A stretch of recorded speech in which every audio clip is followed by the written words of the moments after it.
नमस्कार दोस्तों, मैं हूं नीरज और आप देख रहे हैं एनके कंसेप्ट्स। तो दोस्तों, आपने एसी के साथ कभी फ़ैन तो ज़रूर चलाया होगा या आपने कभी सोचा तो ज़रूर होगा कि फ़ैन क्यों चलाएं। तो दोस्तों, आज का वीडियो अगर आप ऐसा सोचते हैं तो बिल्कुल आपके बारे में है। अगर आप में जानने की इच्छा है कि फ़ैन चलाने के एसी के साथ में क्या फ़ायदे हैं, उसके क्या नुकसान है, तो ये वीडियो आपके लिए है। वीडियो को आखिर तक ज़रूर देखिएगा। तो दोस्तों, सबसे पहले शुरुआत करते हैं कि क्या क्या इसके फ़ायदे होते हैं। तो पहला फ़ायदा दोस्तों इसका ये होता है कि आपका जो बिजली का बिल है वो कम हो जाता है। अब आप सोच रहे होंगे भाई फैन भी साथ में चल रहा है, एसी भी चल रहा है, बिजली का बिल तो बढ़ना चाहिए। मगर दोस्तों, बिजली का बिल आपका बढ़ता नहीं, बढ़ने की वजह आपका घट जाता है। क्योंकि अगर आप फैन का यूज नहीं करेंगे और आप एसी चलाएंगे तो एसी का टेम्परेचर बिल्कुल अच्छी खासी गर्मी है, जो पीक गर्मी होती है, आप 16, 17 या 20 डिग्री तक उसको आप रखेंगे। क्योंकि उससे ज़्यादा अगर आप बढ़ाएंगे तो आपको गर्मी लगने लगेगी। मगर दोस्तों, अगर साथ में आप फैन चला देते हैं तो अगर आप टेम्परेचर 20 से 25 के बीच में भी रखते हैं तो भी आपको रूम में अच्छा खासा कंफर्ट फील होगा। ऐसा कैसे दोस्तों? तो आप जान लीजिए दोस्तों, मैं आपको एक एग्जांपल के थ्रू समझाता हूं। मान लीजिए एक अच्छा मौसम हो रखा है, बारिश का मौसम हो गया है और आप बाहर चेयर डाल के आप बैठे हुए हैं, तो आपको बहुत ही कंफर्ट लग रहा है, धीरे धीरे हवा बह रही है। मगर वही हवा अगर हाई स्पीड से बहना स्टार्ट कर देगी तो आपको थोड़ी सी देर में ही ठंड लगना स्टार्ट हो जाएगी। यानी एयर का टेम्परेचर वही है, मगर एयर की स्पीड, वेलोसिटी अगर उसकी बढ़ जाती है तो सेम टेम्परेचर पर भी आप कंफर्ट फील कर सकते हैं। तो same to same case AC के केस में भी होता है। अगर आप फैन चला लेते हैं तो उससे क्या होगा, जो एयर का सर्कुलेशन बढ़ जाता है। अगर एयर का सर्कुलेशन ज़्यादा बढ़ जाएगा तो एसी का टेम्परेचर तो उतना ही है, फिक्स सेट है आपने, मगर आपने फैन चालू कर दिया, एयर का सर्कुलेशन बढ़ा दिया, तो जो आपकी बॉडी है उसमें से जो हीट है वो और ज़्यादा स्पीड से निकलना स्टार्ट हो जाएगी। यानी अगर आप लोअर टेम्परेचर पर 16, 17 पर अगर फैन चला देंगे, आपको ठंड लगना स्टार्ट हो जाएगी, जो थोड़ी देर पहले आपको नहीं लग रही थी। तो दोस्तों, आप क्या करेंगे, उस एसी के जो टेम्परेचर को उसको बढ़ाकर 20 से 25 के बीच में कर देंगे और फैन को चला देंगे, तो आपको उस टेम्परेचर पर जहां पे गर्मी लग रही थी आपको कंफर्ट फील होना स्टार्ट हो गया।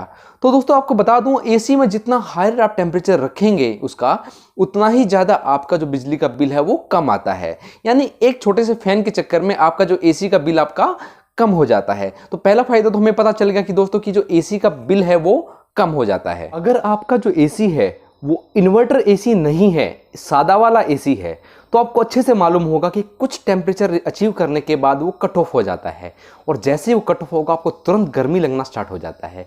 तो उस कंडीशन में तो आपके लिए फैन है जो मस्ट हो जाता है, क्योंकि अगर आपका एसी कट ऑफ हो रहा है तो आपको सफोकेशन सी फील होने लगेगी, गर्मी सी लगने लगेगी, बार बार आपकी नींद खुल जाएगी, तो वहाँ तो आपको फैन कंपलसरी हो जाता है।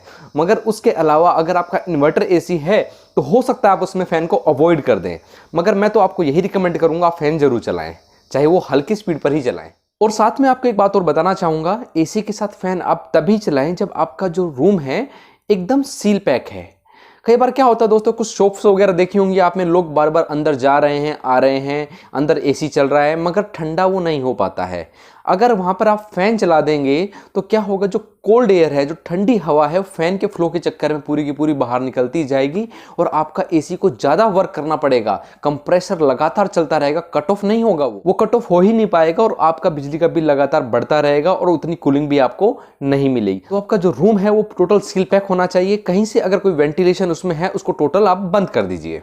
कई बार दोस्तों क्या होता है, जो आपका एसी होता है उसकी डायरेक्ट हवा आपके बेड पर नहीं आती है। यानी एसी की फिटिंग ही थोड़ी ऐसी होती है कि कभी इधर उधर हो जाता है, डायरेक्ट हवा बेड पर नहीं आ पाती है। अगर आप बेड पर एसी चला के सोते हैं आपको गर्मी फील होती है। उस कंडीशन में अगर आप फैन चला देंगे, फैन से क्या होगा, जो एसी की ठंडी हवा है उसको चारों तरफ वो सर्कुलेट कर देगा, यानी सारा का सारा रूम आपका एक टेम्परेचर पर मेंटेन हो जाएगा।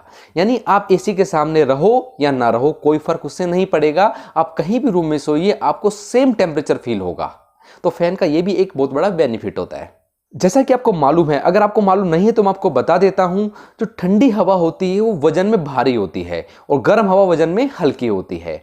तो जो ठंडी हवा होती है, एसी आप चलाएंगे, वो ठंडी हवा आपकी नीचे बैठना स्टार्ट हो जाती है और गर्म हवा आपकी ऊपर जाना स्टार्ट हो जाती है। तो आप नीचे लेटेंगे आराम से, आपको कंफर्ट फील होगा, कोई प्रॉब्लम नहीं होगी। मगर समस्या कहाँ आती है दोस्तों, आपको मालूम है जो आपका एसी होता है, स्प्लिट एसी होता है, दीवार में ऊपर की तरफ लगता है, वो नीचे नहीं लगाते कभी, उसको हमेशा हाइट पर लगाना पड़ता है। तो हाइट पे लगाने की वजह से क्या होता है, वो ठंडी हवा तो नीचे भेजता रहेगा, मगर क्या होता है दोस्तों, जो गर्म हवा है वो आपकी रूम में ऊपर की तरफ रहती है। मगर जो एसी का सेंसर के सामने जो हवा होगी वो हल्की सी गर्म होगी, यानी एसी को लगेगा, मान लीजिए आपने 20 डिग्री टेम्परेचर सेट कर दिया तो एसी को क्या लगता है कि भाई अभी रूम का टेम्परेचर 20 डिग्री नहीं पहुंचा है, जबकि नीचे जो बंदा लेटा हुआ है अपने बेड पर उसको अच्छा खासा ठंडा फील हो रहा है, मगर वो एसी आपका लगातार रन करता रहेगा, यानी वो कट ऑफ ही नहीं होगा। उसके सेंसर को लगेगा अभी उस टेम्परेचर पर हम नहीं पहुंचे हैं, वो कंप्रेसर को लगातार चलाता रहेगा।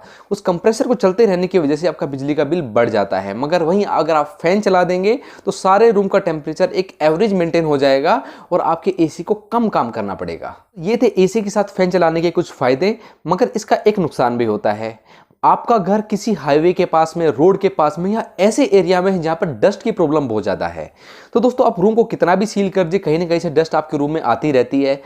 अगर आप उस कंडीशन में फैन को चलाएंगे तो जो डस्ट पार्टिकल हवा में उड़ना स्टार्ट हो जाएंगे। हवा में जब वो उड़ेंगे तो एसी उन्हीं पार्टिकल को सक करेगा और उसका फिल्टर आपका चोक हो जाएगा। फिल्टर चोक होने की वजह से आपको जहां सर्विस आप साल में एक बार कराते थे, आपको साल में 2-3 बार करानी पड़ जाएगी, क्योंकि पूरा आपका जो एसी का फिल्टर है पूरा डस्ट से चोक हो जाएगा। अगर आपके एरिया में डस्ट बहुत है तो आप फैन बिल्कुल ना चलाएं, एसी को नॉर्मल ही चलने दीजिए। अगर डस्ट नहीं है तो फैन बिल्कुल चलाएं, आपके लिए बेनिफिशियल होगा।